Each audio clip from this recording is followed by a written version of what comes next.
Hello दोस्तों, नमस्कार, आदाब, सत श्री अकाल, जय श्री कृष्ण एंड झूले झूले। कैसे हैं आप सब लोग।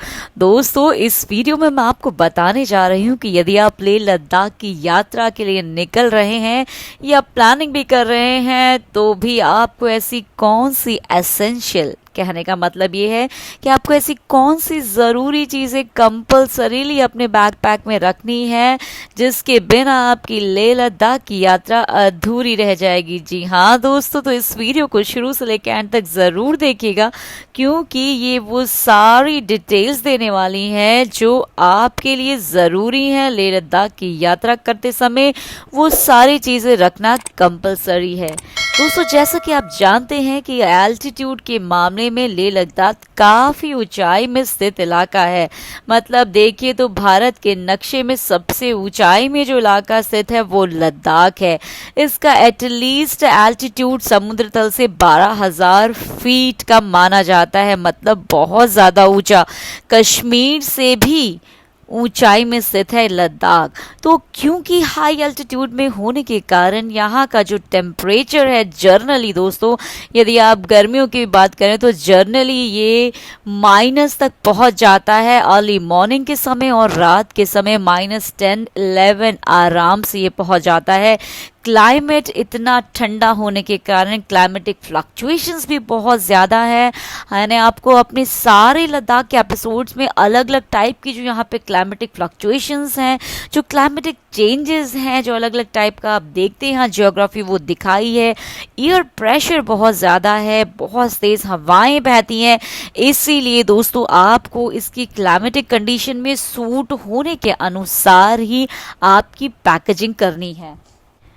दोस्तों, यदि हम बात करते हैं लद्दाख में घूमने की, तो साल के कुछ ही महीने हैं जो टूरिस्ट पर्पस से घूमने लायक हैं। और यदि हम टेंटेटिव देखें तो 4 से 5 महीने ही हैं साल के जहां पर आप लद्दाख में आके टूरिस्ट के रूप में घूम सकते हैं। मतलब वहाँ का क्लाइमेट आपको सूटेबल भी रह सकता है और घूमने के पर्पज से भी वो बहुत ही सही मंथ्स हैं। तो उन मंथ्स को देखा जाए तो अप्रैल मिड से ये स्टार्ट होते हैं, ऑलमोस्ट सितंबर एंड तक चलते हैं। लेकिन बात यहाँ पर इम्पॉर्टेंट ये है कि हर मंथ वाइज यहाँ पर क्लाइमेटिक फ्लक्चुएशंस देखने को मिलते हैं। यदि हम इनकी लद्दाख की क्लाइमेटिक कंडीशन की बात करें तो अप्रैल का महीना बहुत ठंडा रहता है, काफ़ी ठंडी होती है। मई में टेंटेटिव नॉर्मल टेम्परेचर रहता है, मतलब it is suitable for travelling. पर प्रॉब्लम ये है कि इस समय पर रोडवेज ओपन नहीं हुए होते हैं, तो आप केवल एयरवेज के माध्यम से ही यहाँ पहुँच सकते हैं। जून का मंथ भी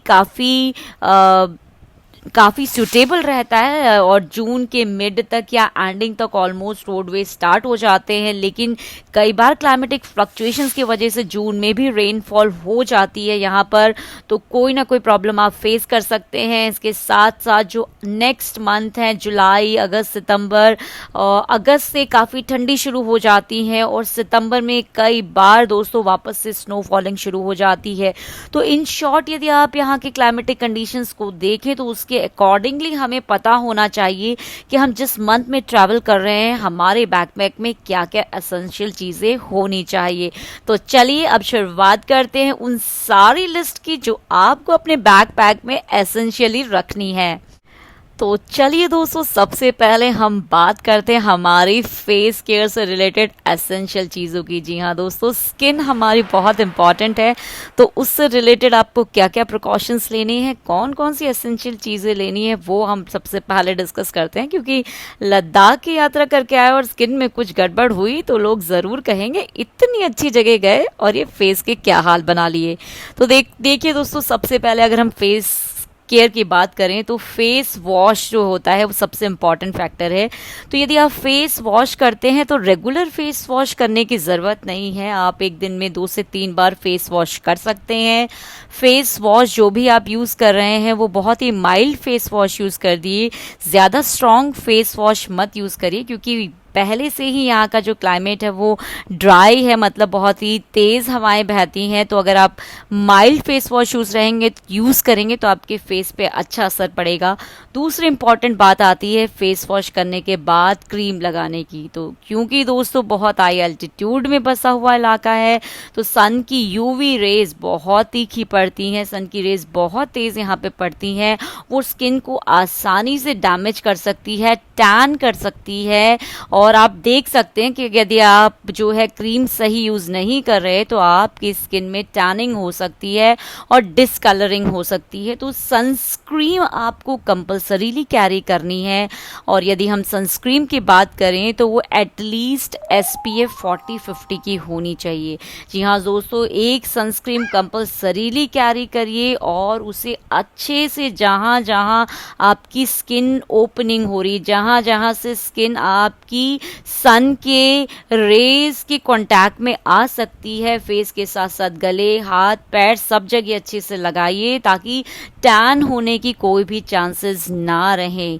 इसके साथ साथ आपको नेक्स्ट एक लोशन, जो मॉइस्चराइजिंग लोशन होता है, वो कंपल्सरी कैरी करना है। आप थोड़ी थोड़ी देर में महसूस करेंगे कि आपके हाथ ड्राई हो गए हैं, स्किन भी ड्राई हो सकती है। तो आपको रेगुलरली जो है थोड़ी देर में या जब भी आप ऐसी ड्राइनेस महसूस करते हैं तो मॉइस्चराइजिंग लोशन लगाना है।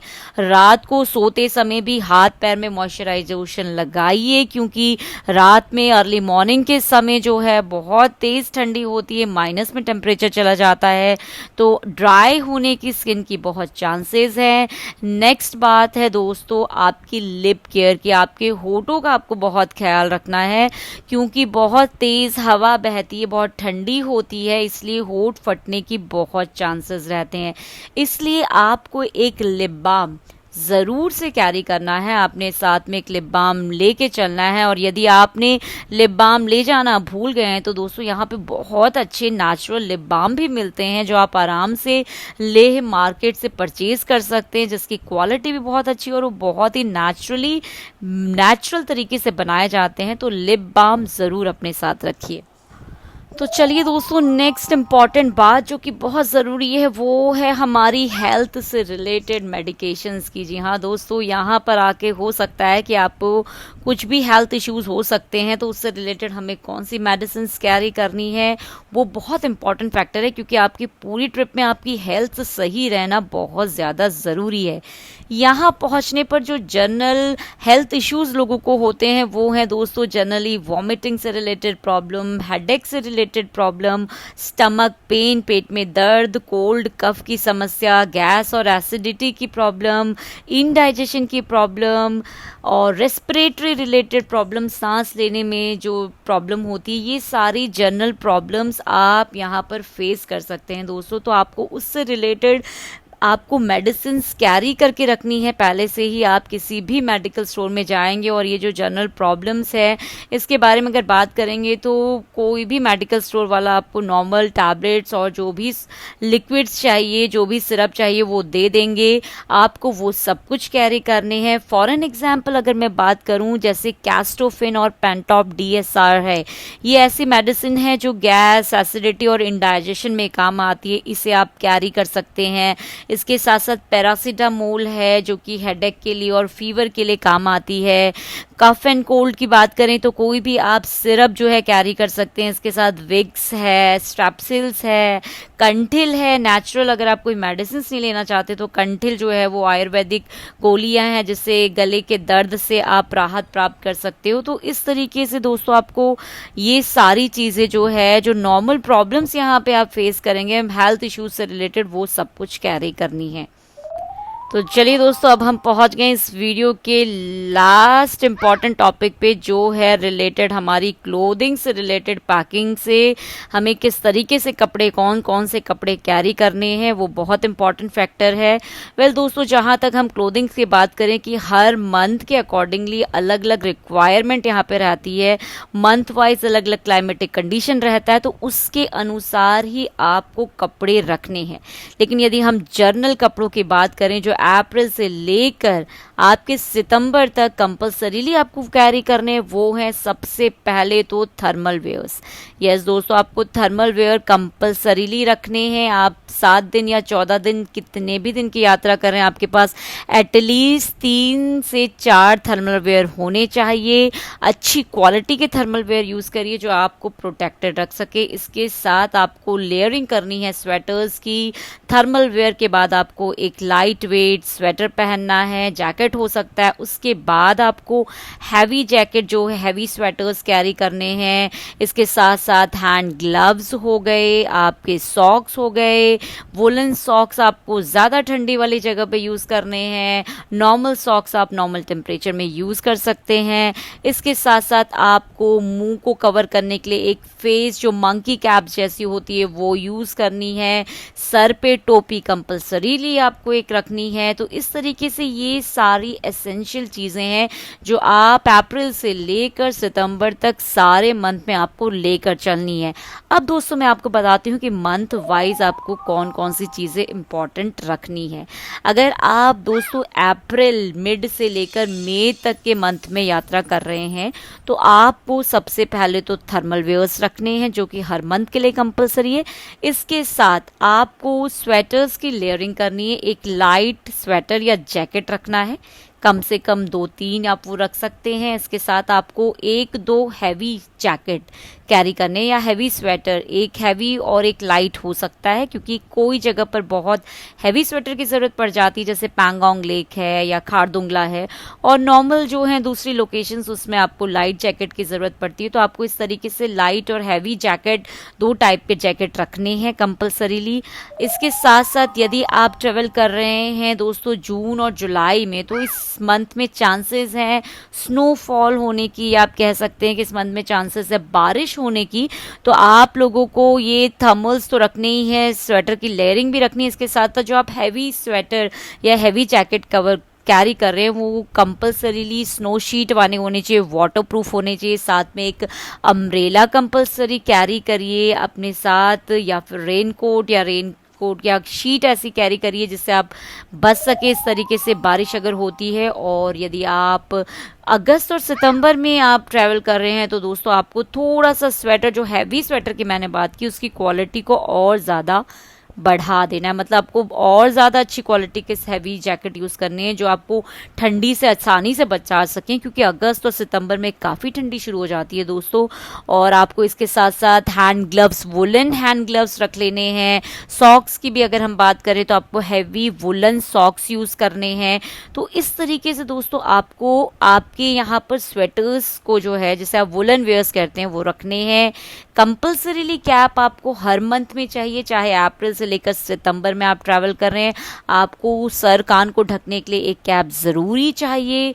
उसके साथ साथ फेस को ढकने के लिए भी आपको एक मंकी कैप जैसी चाहिए, क्योंकि पैंगोंग लेक है, खारदुंगला है और छांगला पास है, ऐसी जगह जहां मुंह को ढकना, नाक को ढकना बहुत ज़रूरी है। तो ये तो आपको कंपल्सरी कैरी करना है। आप अगर अप्रैल मई और जून में जा रहे हैं तो आपको बहुत हैवी सॉक्स की ज़रूरत नहीं है। आप नॉर्मल वुलन सॉक्स या नॉर्मल सॉक्स, कॉटन सॉक्स ले जा सकते हैं। हैंड ग्लव्स भी बहुत ज़्यादा जगह यूज़ नहीं होते हैं। इसके साथ साथ दोस्तों आपको अगर मैं कपड़ों की बात करूं, किस तरीके के कपड़े पहनने चाहिए अगर आप लद्दाख घूम रहे हैं, तो आई विल सजेस्ट कि आपकी बॉडी कवर हो सके पूरी, इस तरीके के फुल वेयर्स पहनिए। टी शर्ट्स पहन रहे हैं तो फुल टी शर्ट्स, अगर हाफ पहन रहे हैं तो भी आप अंदर से थर्मल जो है फुल थर्मल वेयर प्रेफर करिए। जीन्स ज़्यादा प्रेफर करिए, ट्राउजर्स ज़्यादा प्रेफर करिए, पैंट्स में ट्रैक ज़्यादा प्रेफर करिए। इस तरीके की ट्रैक प्रेफर करिए जहाँ से हवा जो है वो ना जा सके आपके बॉडी के अंदर। तो ये बहुत कंफर्टेबल रहते हैं tracks, T shirt, jeans, jackets, ये बहुत ज़्यादा कंफर्टेबल रहते हैं। इसके अलावा यदि आप कोई और ऐसे कपड़े पहनना चाह रहे हैं तो प्रिफर करिए कि फुल वेयर हो। शॉर्ट वेयर जो हैं, हाफ वेयर्स जो हैं, उस तरीके के कपड़े प्रेफर मत करिए क्योंकि ठंडी बहुत होती है, हवा बहुत तेज़ बहती है। तो इसका आपको ध्यान रखना है। साथ ही साथ दोस्तों आप लोगों को अपने साथ एक टॉर्च जो है वो रखना है कंपल्सरीली। साथ ही साथ में आपको इन सब चीज़ों के साथ साथ दोस्तों आप लोगों को और जो चीज़ें रिक्वायर्ड है वो ऐसा है कि आप जो शूज़ हैं वो शूज़ कंपलसरी पहनिए, सैंडल्स प्रेफर मत करिए, स्पोर्ट शूज़ आप पहन सकते हैं या फिर जो ट्रैकिंग पर्पस से जो शूज़ आते हैं वो आप प्रेफर कर सकते हैं। स्नो वाले जो आते हैं शूज़ जो स्नो वाले एरियाज़ में प्रेफरेबल होते हैं वो आप कैरी कर सकते हैं। तो शूज़ में आपको ध्यान रखना है और इसके साथ साथ आँखों की प्रोटेक्शन बहुत ज़्यादा ज़रूरी है। Sunglasses compulsorily cover carry करिए। सन ग्लासेस आपको हर जगह पहनने हैं क्योंकि यहाँ की जो मैंने आपको पहले भी बताया जो सन की रेज है वो बहुत तीखी पड़ती है, इसलिए आँखों पे आपका गलत असर हो सकता है यदि आप सन ग्लासेस को नहीं पहनते। और दोस्तों जहाँ तक आपके बालों की बात है तो क्योंकि यहाँ ऑलमोस्ट हर जगह बहुत तेज़ हवाएं चलती हैं, बहुत तेज़ हवाएं बहती हैं, इसलिए अपने बालों को आपको प्रोटेक्टेड रखना है। नो डाउट बाल खुले करते हुए फ़ोटोज़ बहुत अच्छी आती है लेकिन बहुत लंबे समय तक बालों को खुला मत रखिए। अपने साथ कंपलसरी हेयर बैंड रखिए, जहाँ बहुत तेज़ हवा बह रही है वहाँ अपने बालों को बांध लीजिए। अगर आपके शॉर्ट हेयर्स हैं तो भी आपको उसका ध्यान रखना है। हल्की सी बालों में ऑयलिंग रखिए ताकि वो मॉइस्चराइज रहें, बाल रूखे बेजान ना हो पाए। रेगुलरली शैम्पू मत यूज़ करिए, एवरीडे बालों को वॉश मत करिए, हो सके तो एक दिन छोड़ के बाल को वॉश करिए। So दोस्तों this was all about the essential things that you need to carry while traveling Leh Ladakh. I hope ये वीडियो आपके लिए बहुत इम्पॉर्टेंट रही होगी और बहुत इम्पॉर्टेंट जानकारी कवर कर रही है। वीडियो को लाइक शेयर और चैनल को सब्सक्राइब करना मत भूलिएगा। जल्दी मिलते हैं एक नई और इम्पॉर्टेंट इन्फॉर्मेशन के साथ, तब तक बाय एवरीवन, टेक केयर।